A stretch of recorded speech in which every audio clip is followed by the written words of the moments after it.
siap mendengarkannya di dalam nama Tuhan Yesus. Amin. Salam sejahtera Bapak Ibu Saudara sekalian. Senang bisa kembali bertemu dengan saudara dan malam ini kita akan memikirkan satu bagian dari kitab nabi-nabi kecil yaitu kitab Zakaria. Saudara, sebetulnya ada banyak bagian dari kitab Zakaria ini yang bisa kita baca, tetapi malam ini karena saya tidak mungkin menguraikan seluruh bagian dari kitab Zakaria, saya mau mengajak terlebih dahulu kita membuka Zakaria pasal 3.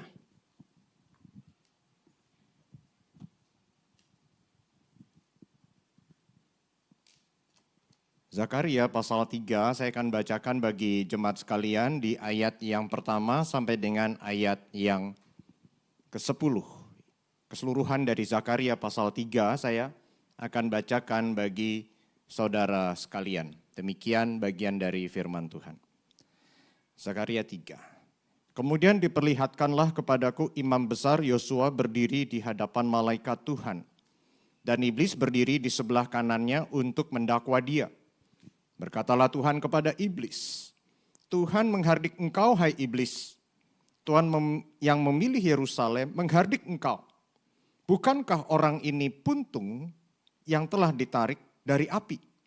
Adapun Yosua mengenakan pakaian yang kotor waktu dia berdiri di hadapan malaikat itu yang berkata kepada mereka yang melayaninya, tanggalkanlah pakaian kotor itu darinya.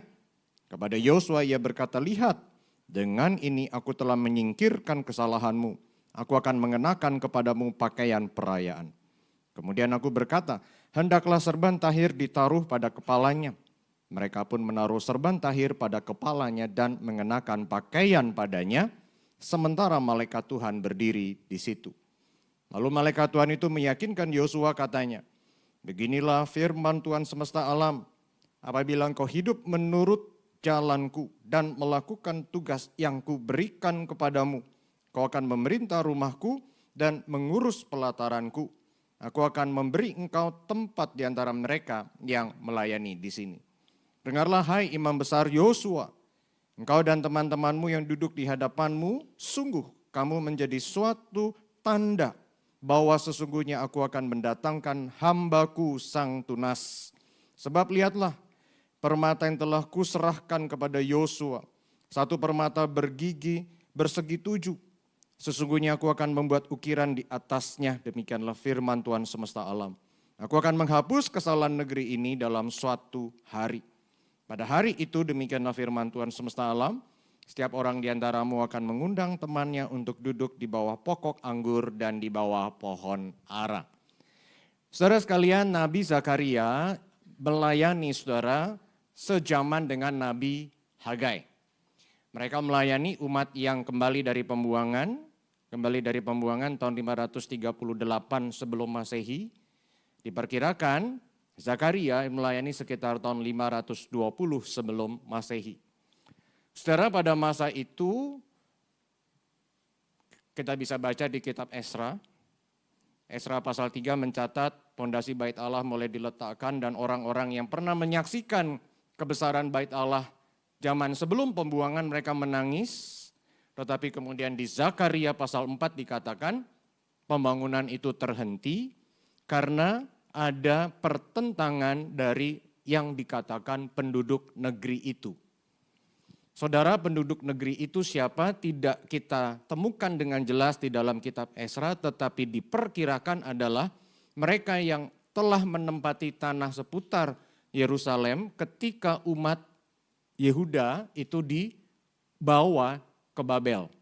Berarti diperkirakan itu adalah percampuran orang-orang yang kemudian dikenal sebagai orang Samaria. Ya, jadi berbagai bangsa yang dibawa ke daerah sekitar tersebut dan kemudian mungkin terjadi percampuran pernikahan. Tapi yang jelas mereka itu menentang pembangunan bait Allah. Maka saudara, dalam keadaan itulah Nabi Zakaria diutus untuk mengingatkan umat kembali. Memberikan seruan adanya harapan di tengah tantangan. Bagaimana kita bisa menemukan itu? Saudara, saya ajak saudara melihat bagian ini. Ya, saya ambil di Zakaria pasal 1 ayat 3 bagian B. kembalilah kepadaku.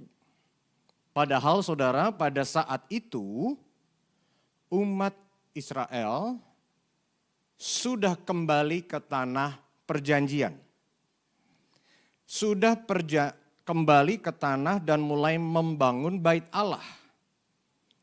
Berarti ketika dikatakan kembali, bukan sekedar kembali secara jarak.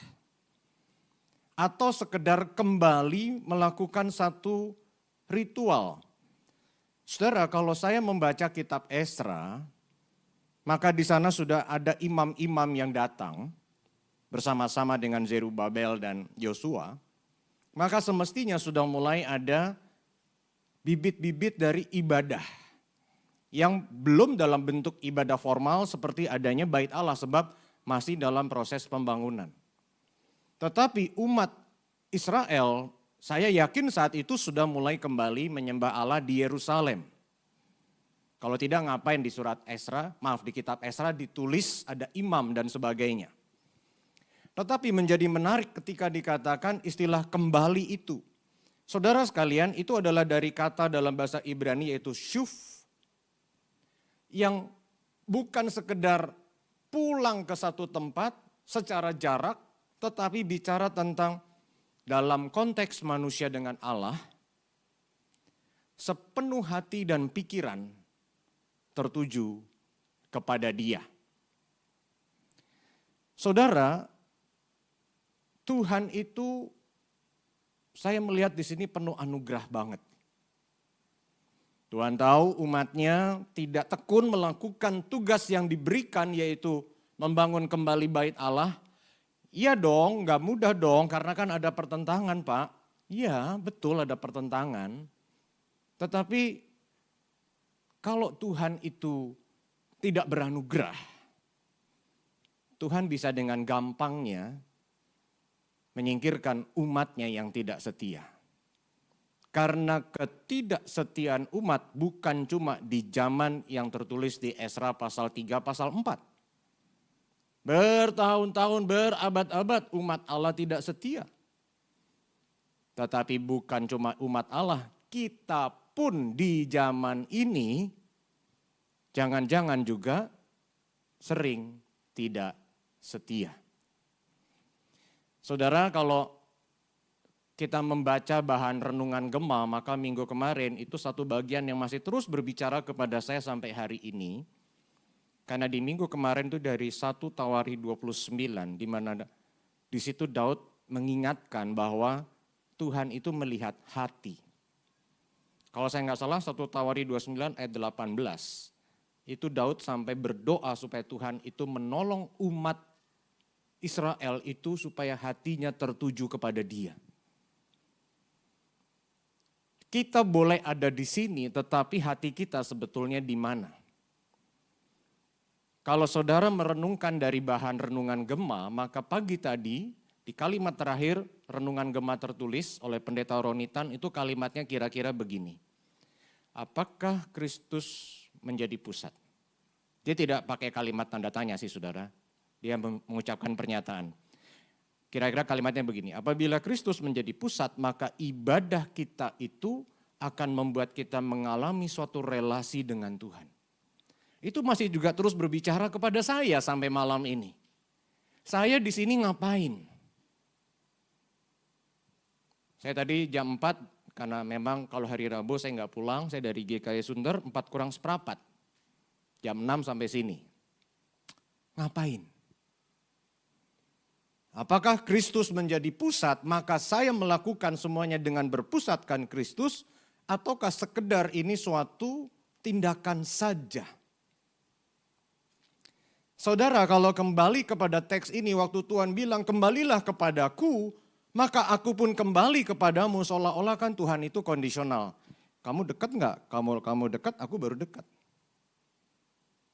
Tetapi kita tahu, Tuhan yang berbicara kepada umatnya melalui Nabi Zakaria ini adalah Tuhan yang selalu memanggil umatnya pulang. Ini suatu pernyataan dalam bahasa manusiawi supaya manusia mengerti bahwa kalau kita mendekat maka dia pun jadi sepertinya lebih dekat dengan kita. Tapi Tuhan tidak pernah jauh dari umatnya. Karena umat Israel zaman itu bisa kembali ke tanah perjanjian itu karena anugerah Tuhan. Betul? Dan peringatan melalui Nabi Zakaria ini pun adalah bentuk anugerah Tuhan. Tuhan bisa kok sebetulnya kayak tadi saya katakan. Menyingkirkan umat Allah begitu saja. Tapi Tuhan masih menyerukan, come back to me, come to me. Marilah kepadaku yang letih lesu dan berbeban berat. Saya masih terus diingatkan, hatimu bagaimana? Saya masih terus diingatkan, pusatmu itu siapa? Saudara, di satu bagian ini saja sebetulnya sudah nyata, benar, anugerah Tuhan. Dan kalau kita pikirkan saja arti dari kata Zakaria. Zakaria dari kata zakar, zakar itu to remember, mengingat. Ya, itu berbicara tentang Yehova, Allah perjanjian mengingat. Mengingat apa? Mengingat perjanjiannya, mengingat umatnya. Saudara, dari satu kalimat ini, saya menemukan anugerah Tuhan. Anugerah Tuhan yang mengingat kita, mengingat perjanjiannya. Tapi anugerah Tuhan itu juga membuka mata kita sebenarnya saudara. Bahwa kita bukan cuma sekedar perlu membawa sikap atau kemudian kita berperilaku atau kita berpikir bahwa kita ada di rumah Tuhan ini cukup. Tapi hati dan pikiran kita bagaimana sebenarnya. Maka biarlah kiranya kita terus ditolong oleh Tuhan. Untuk benar-benar hati dan pikiran kita berpusatkan Tuhan saja. Dan berikutnya saudara kita akan melihat, karena sebenarnya dari kitab Zakaria ini, itu sangat banyak kita bisa menemukan Kristus. Pembacaan Christ-centered akan sangat jelas dari kitab Zakaria. Saudara, tadi kita membaca Zakaria pasal 3 di mana kita menemukan ada Imam Ezra, saudara ya. Imam Yosua. Saudara, Imam Yosua yang tadi saya katakan kembali bersama Zerubabel dan dia punya tugas yaitu membangun kembali bait Allah. Jadi Zerubabel itu adalah bisa dikatakan pemimpin dari sisi kemasyarakatan sosial. Yosua itu imam gitu saudara ya. Jadi seperti misalnya Raja Daud dengan Nabi Nathan misalnya begitu saudara. Jadi selalu ada dua aspek itu. Yang nanti kita kemudian tahu bahwa Raja, Nabi, Imam itu semua adalah berpusat pada Kristus. Tapi di perjanjian lama itu jabatan yang berbeda. Nah, Imam Yosua saudara dalam teks yang tadi kita baca, kalau kita kembali kepada ayat 4 sampai ayat 5, saudara kalau tadi mengingat apa yang kita baca atau saudara bisa kembali ke sana, ayat 3 dikatakan mengenakan pakaian yang kotor kan. Kemudian pakaian yang kotor itu di ayat yang keempat ternyata menjadi satu simbol dari kesalahan, ketidaktahiran. Maka si malaikat itu kan berkata di ayat keempat, aku telah menyingkirkan kesalahanmu, mengenakan kepadamu pakaian perayaan. Ya, saudara, saya pernah betul-betul, saudara, saya tidak lihat bahwa itu adalah selokan, saudara. Saya masuk nyemplung ke sana, itu saudara betul-betul kotornya bukan main. Sehingga saya mau ke rumah teman saya harus mampir ke rumah teman saya yang lain mengganti pakaian. Bayangkan kalau ternyata mau menuju pesta dan ternyata kotor begitu kan gak mungkin. Nah itu simbolik dari apa? Kesalahan ketidaktahiran. Itu yang kita temukan tentang si Imam Yosua. Sehingga Zakaria di sini katakan kenakan serban tahir kepadanya, tetapi lalu ada sebuah dorongan saudara di ayat yang ke-7 dari Zakaria pasal 3. Apabila engkau hidup menurut jalanku. Ada kata apabila. Suatu dorongan satu perintah, tetapi dengan ada kata apabila kita tahu Yosua tidak sepenuhnya melakukan apa yang Tuhan itu mau.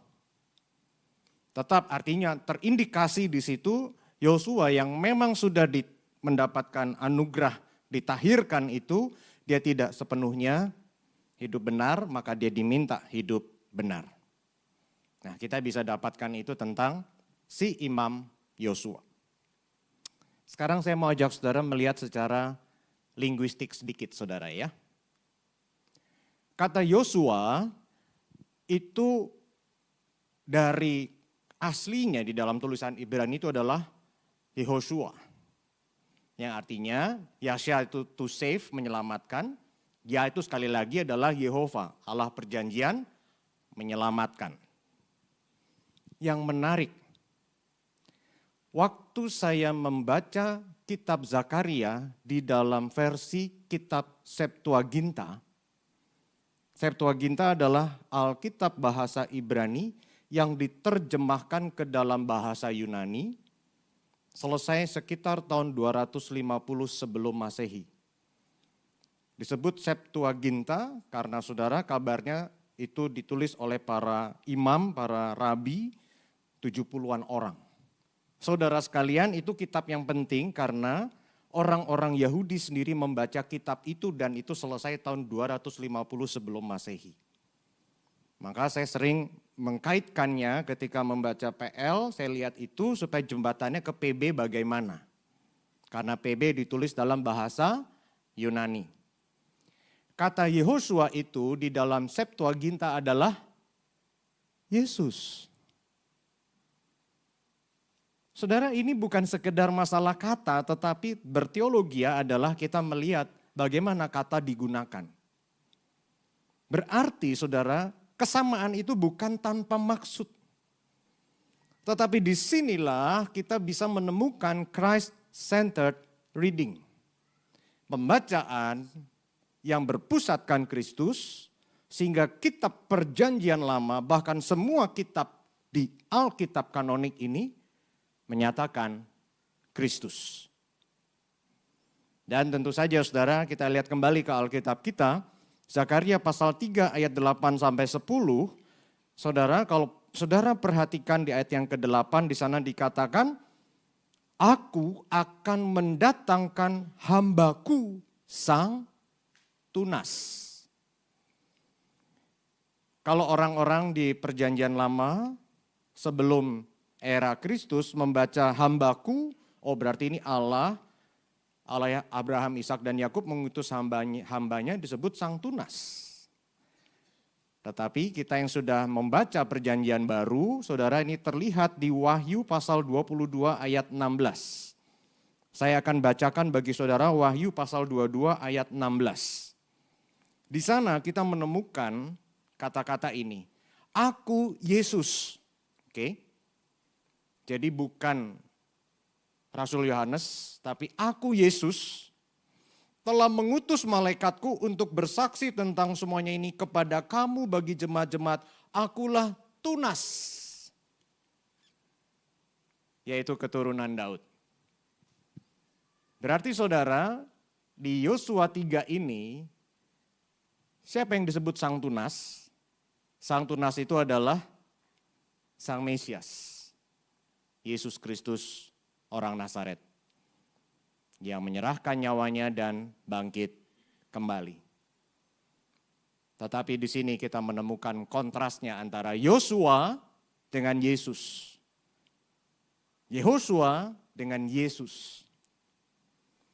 Yesus Kristus tidak berdosa sama sekali, tidak seperti Yosua yang harus dikenakan pakaian tahir oleh malaikat, suatu anugerah. Tidak seperti Zakaria yang harus diingatkan, apabila kamu, Yesus justru klaim, makananku ialah melakukan kehendak Bapakku. Dan di Yohanes 8 ayat 29 itu Yesus mengatakan sendiri, Kristus mengatakan sendiri bahwa dia melakukan kehendak Bapanya. Maka saudara sekalian di sini kita menemukan sebuah kontras, yaitu kalau Yosua sang imam besar gagal dalam kekudusan dan ketaatan, Namun Yesus Kristus, imam besar agung kita, tidak berdosa sama sekali, dia tidak pernah gagal, dia sepenuhnya taat kepada kehendak Bapa.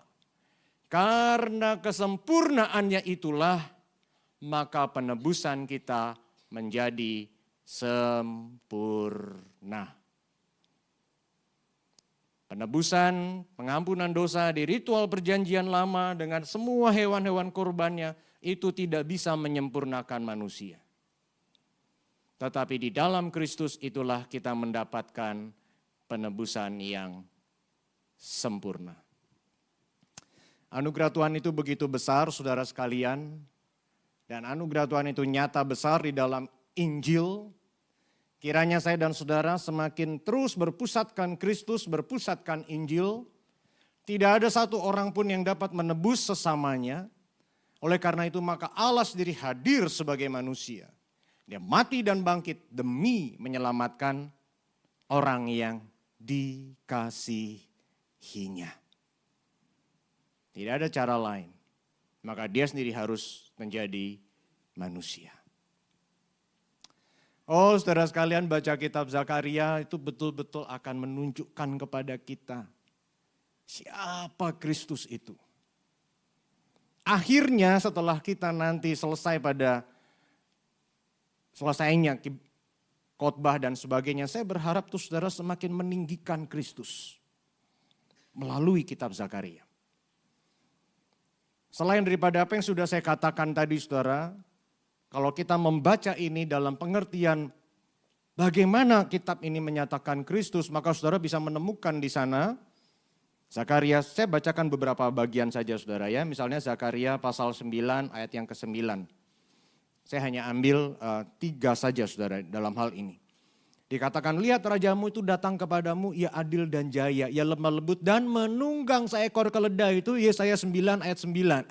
Zakaria 9 ayat 9. Zakaria 9 ayat 9 mencatat itu.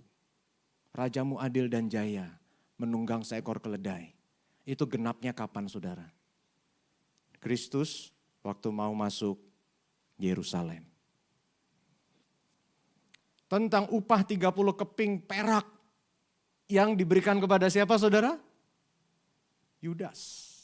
Itu peristiwa yang terkait dengan salib Kristus, tetapi peristiwa itu pun menggenapi apa yang tertulis di perjanjian lama. Kalau yang di atas tadi itu kan adalah Kristus sendiri yang menggenapi ketika dia naik ke atas seekor keledai. Kalau yang 30 keping uang perak kan bukan.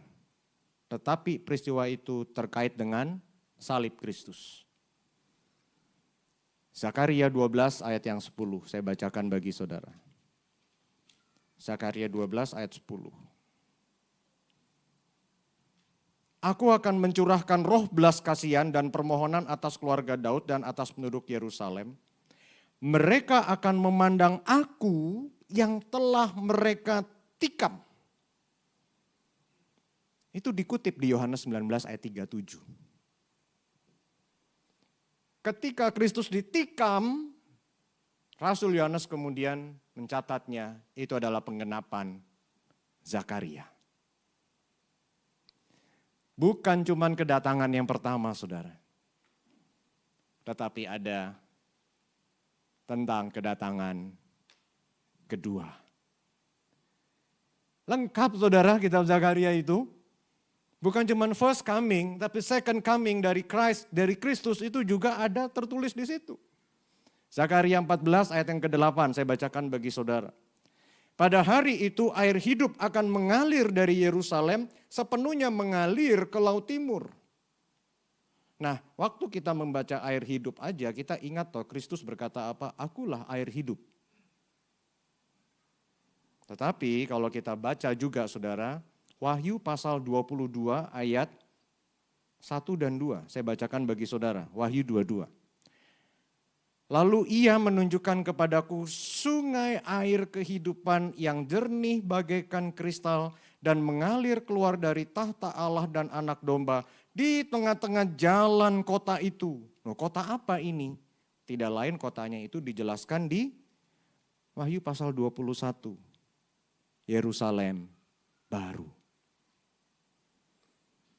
Jadi kitab Zakaria juga menunjuk second coming, kedatangan Kristus yang kedua. Saudara tahu nggak apa yang bikin saya bergetar tadi sebelum naik ke sini, saudara, waktu saya mengulang lagi bahan yang sudah saya gumulkan. Saya tuh makin amazed sama Tuhan kita. Saudara, menurut para ahli, dalam hitungan konservatif, Kristus menggenapkan 300 nubuatan perjanjian lama. Tapi kitab Zakaria ini sudah menyatakan tentang Kristus. Sekarang mari kita main hitung-hitungan waktu. Kalau betul Nabi Zakaria melayani tahun 520 sebelum Masehi, tadi kita menemukan ada di Yohanes, ada di kitab-kitab Injil yang mulai ditulis tahun 60. Anggaplah supaya gampang tahun 60. Lalu Wahyu kira-kira tahun 95. Saudara bisa bayangkan. Ada jarak berapa? 520 ditambah 95. Berarti kalau hitungan-hitungan saya benar sekitar hampir 620 tahun. Dan itu banyak kitab yang menyatakan Kristus menggenapi. Kristus perbuatannya sendiri menggenapi. Kemungkinannya adalah Kristus benar-benar Allah yang menjadi manusia maka menggenapkan nubuat perjanjian lama. Atau itu rekayasa. Rekayasa para penulis Alkitab. Tapi rekayasanya terlalu canggih. Bagi saya, lebih mudah saya percaya itu adalah Kristus Allah menjadi manusia. Maka begitu banyak yang digenapi daripada saya percaya itu adalah rekayasa penulis PB yang cocok logi dengan perjanjian lama. Karena begitu banyak yang digenapi. Dan mereka saat itu adalah orang-orang biasa. Oke, memang ada Lukas yang dokter. Tetapi Markus, mereka orang Yahudi biasa. Ya, dia mengikuti pendidikan di kerabian waktu itu. Tapi beda dengan Paulus. Tapi bagaimana dengan yang lain? Yohanes yang adalah nelayan biasa. Bukan orang-orang yang masuk ke dalam kategori brilian. Saya lebih mudah percaya. Kristus memang Allah menjadi manusia. Karena begitu banyak yang dia genapi. Dan kiranya saudara boleh bersama-sama dengan saya memakai logika kita untuk menguatkan iman kita bahwa dengan begitu banyaknya bukti memang Kristus adalah Allah yang menjadi manusia dan dengan berpijak pada pemikiran itulah maka saudara kita bisa paling tidak satu implikasi yaitu demikian. Kita kembali kepada nama Zakaria yang artinya Allah mengingat. Bagi umat Israel pada perjanjian lama yang membaca Zakaria bisa mengingat, bisa melihat Allah mengingat mereka, Allah mengingat janjinya maka mengingatkan umat untuk kembali kepadanya. Tetapi kita yang sudah melihat Kristus, kita yang sudah menemukan Kristus dinyatakan dan menggenapi perjanjian lama, semestinya kita lebih mudah untuk percaya bahwa Allah pasti mengingat kita, umat pilihannya, umat perjanjiannya, umat tebusannya, dan Allah pasti menggenapi janji-janjinya yang lain. Banyak janji Allah belum digenapi secara personal di dalam hubungan kita dengannya. Misalnya, marilah kepadaku yang letih lesu dan berbeban berat, aku akan memberikan kelegaan kepadamu. Aku memberikan damai sejahtera kepadamu yang tidak seperti diberikan oleh dunia. Dan dia berjanji akan datang kembali dan menyatakan segala sesuatu bagi kita. Hidup ini memang makin sulit. Tetapi kiranya kesulitan itu justru menyadarkan kita. Kita punya Tuhan yang tidak akan bikin kita sulit. Karena dia sudah lebih dahulu mengalami begitu banyak kesulitan untuk kita. Yaitu dengan dia menderita, meniti jalan menuju salib, dan menyatakan kemenangan setelah itu. Dan berjanji barang siapa percaya kepadanya tidak binasa tapi beroleh hidup yang kekal. Dan Paulus menegaskan di Roma pasal 8, kalau Allah telah menyatakan diri dan memberikannya di dalam Kristus, maka apalagi yang tidak dia berikan bagi kita. Di awal bulan ini di GKI Sunter saya berkhotbah kepada jemaat, saya katakan kalau Allah membereskan tentang yang terpenting yaitu keselamatan, maka masakan tentang hari demi hari dia tidak akan jaga pelihara kita. Ya, hidup memang sulit. Tetapi kiranya dengan menemukan Kristus melalui Zakaria, kita boleh semakin yakin dia Allah yang setia. Dan dia betul-betul adalah Allah yang menjadi manusia menggenapi nubuatan perjanjian lama. Berpeganglah padanya, terus agungkan dia, tinggikan dia, dan betul-betul hati pikiran kita berpusat kepada dia. Mari kita berdoa. Terpujilah namamu ya Tuhan, Engkaulah yang punya kerajaan dan kuasa dan kemuliaan. Kami sungguh mohon anugerah-Mu dan belas kasihan-Mu, sehingga biarlah Tuhan kami semakin melihat keagungan-Mu. Kami semakin kagum akan Dikau, dan kami sungguh semakin meninggikan Dikau. Termasuk ya Tuhan ketika kami mungkin tidak berdaya karena berbagai tekanan. Justru ketidakberdayaan itu boleh menyadarkan kami. Kami senantiasa membutuhkan Engkau yang maha kuasa, yang maha besar, yang dikdaya. Sehingga kepadamu saja kami boleh mendapatkan damai sejahtera. Di dalam nama Tuhan Yesus kami berdoa. Amin. Tuhan berkati saudara sekalian.